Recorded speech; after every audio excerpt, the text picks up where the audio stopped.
Our next guest is a very dear and old friend of mine. Lisa Gansky worked with me on the launch of one of the very first commercial internet sites. It was the first one to carry advertising, the Global Network Navigator, which we launched in 1993. And Lisa took it and helped us sell it to AOL and ran it there. She later went on to start Ophoto.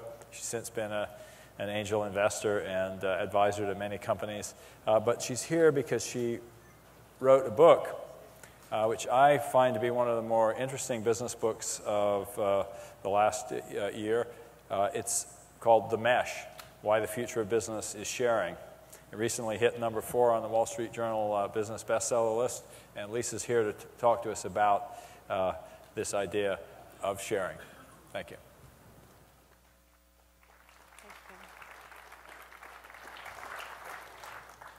I have to put the water down so I don't click the water and drink the clicker. Hi, everyone. I'm really excited to be here. I've been really looking forward. This is a kind of homecoming. I've been running around talking to a variety of people about the book since writing it, and so, but you know, I feel at home here, so thank you very much. Let me jump in because I have a short amount of time, and that comedy team of Battelle and O'Reilly are fairly serious guys. So the mesh is really, and it's a great follow-on, I'm sure that's not an accident, for thinking about and talking about the cloud. The mesh is really a shift in our relationship with the stuff in our lives, our personal lives, our communities, and our businesses. It's fundamentally a moment in time in which I believe is now, when access to goods and services actually trumps the ownership of them. And so it's the pursuit of better things easily shared that we're going to start to see and have already begun to see actual physical goods being designed, optimized for sharing rather than owning. We have a long history of, I think they've uploaded the wrong, and we have a long history of sharing as people. We've shared many things in our lives. How we go places, cities are fabulous places for sharing. High density, little space, lots of people, a real invitation for sharing. Sometimes we share little spiritual adventures in coffee shops in Amsterdam. And then, from my perspective, what I refer to as the mother of all share platforms reminds us that, in fact, whether we know it at the time, we're always sharing. The thing that brings the mesh together and is kind of the perfect storm or the cocktail is what's been the topic of conversation for days here and for many of us, or most of us, for years in our lives, is this phenomenon of the social media, social networks, the fact that more of us are connected to each other now than ever before. And secondly, GPS and web-enabled mobile devices that have to be, in the words of Charlton Heston, pried from our cold, dead hands. And so it's always with us. We're able to be located in a map on the world in the grid. And then third, physical goods that, as Clay Shirky says, make the world kind of a legible place. We're able to find cafes and restaurants, things like boxes moving with stuff that we want around the planet, and ultimately each other. And so this concoction of things really sets up to make things very nice and meshy. And for me as an entrepreneur, for many of you, when we see these many things happening, big ideas, big changes taking place, a fundamental opportunity to change the way we engage customers and partners and change our expectations, it's usually time to apply the brakes and take higher ground and do a little rethinking. One of the companies that I'd like to use to put some meat on the bones of what it is to be a mesh company, sharing physical goods and leveraging data and using the devices and the infrastructure that we have, is Zipcar. So how many people here have had an experience of using a car sharing service? Anyone? Okay, great. So Zipcar, for most of us, car sharing started in Europe. It came here. It was crunchy granola, kind of a cutesy thing to do in both places for quite a period of time. And then a company called Zipcar got a hold of the idea and said, wait a second, this is something that can really scale what we can do is, in the story as a marketer, I would look at it and say a brand is a voice and a product is a souvenir. They were very good at understanding that they needed to create a brand. They made us, who use the cars, Zipsters. They didn't pick kind of these old, dead, ex-cop cars to allow us to use. They got sexy little Volkswagen Beetles and Minis. So it became kind of a fresh, hip, something almost aspirational, and ultimately, yes, aspirational. But I think that they're winning in the market. They're the largest car-sharing company in the world. I don't think that they're winning in the market because of the brand piece.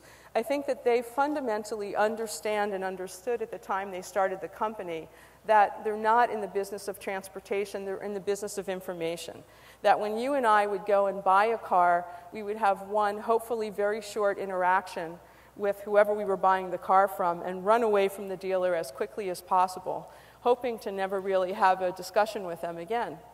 Whereas when you're in a mesh business, it's a privileged relationship for the company. There's an ongoing interchange. There's lots of little interactions and transactions, and that translates to the company learning a whole lot about us.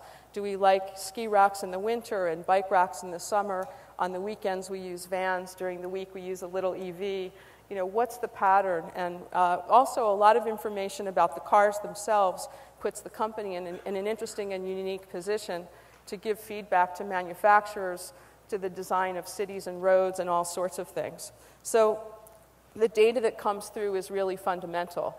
And there's a lot of opportunity there. As we learned in businesses like Ophoto, in the digital sharing, the first 10 or so years of the internet was a lot of sharing of digital products and creating digital experiences from things like music and film and photography. Now, what I'm suggesting is the time is here and the time is ripe for us to begin to see the same sorts of things with physical goods. I'm going to skip that because it's too long of a story. So the mesh essentially is one of the things when we have all this data is we have to sort out the difference between the actual stuff and the noise. How do we know where we are? How do we know what we can sort through? We have, as a culture, we have as individuals a ton of stuff. And these habits of acquiring things, these are hard-won habits. Generally, changing hard-won habits is hard.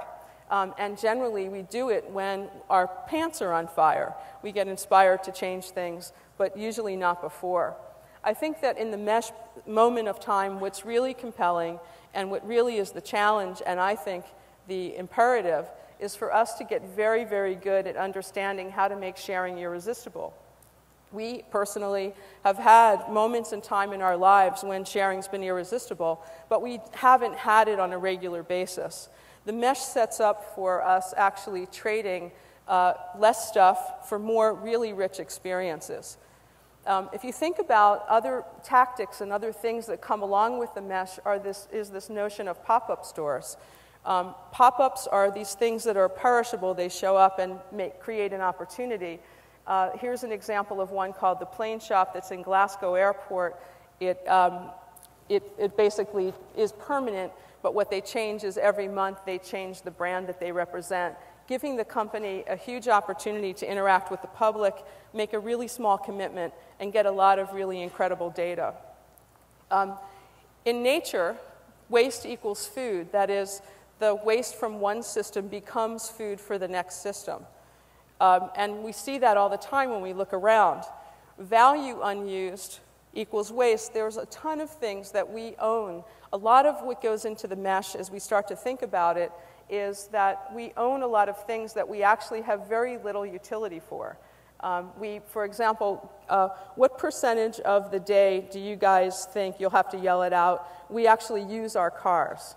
This is in the US and Europe, Western Europe. Anyone? Wow, you guys are good. So the answer is 8. A lot of people guess like 30 and 40%. But 8%, so 92% of the time, something that really costs us a whole lot of money and we organize our cities and a lot of our lives around, we're only using basically 8% of the time. So there's a whole lot of unused value there that we often discard as waste. The same is true for what I call the reverse value chain. A lot of us in business spend a whole lot of time thinking about how to take something, create it, and bring it to market. But it's not true in software, but certainly when we start thinking about physical goods, how do we welcome home the thing that is waste? This is an example of a chair that's called the 111 Navy chair. It's a partnership between Emeco and Coca-Cola. The chairs are made from 111 plastic bottles sold around the world for about $230. Coca-Cola also made a relationship with rickshaw bags. These sorts of things are really interesting, but in this case, one of the most compelling things, for me in any case, and I think should be for all of us, is that Coca-Cola isn't shy about telling everybody that they're involved in these things. They're seeing it not only contributing to their profit line, to their P&L as profit, but also the branding of this is very conspicuous. They're seeing it as an absolute opportunity to enhance the brand.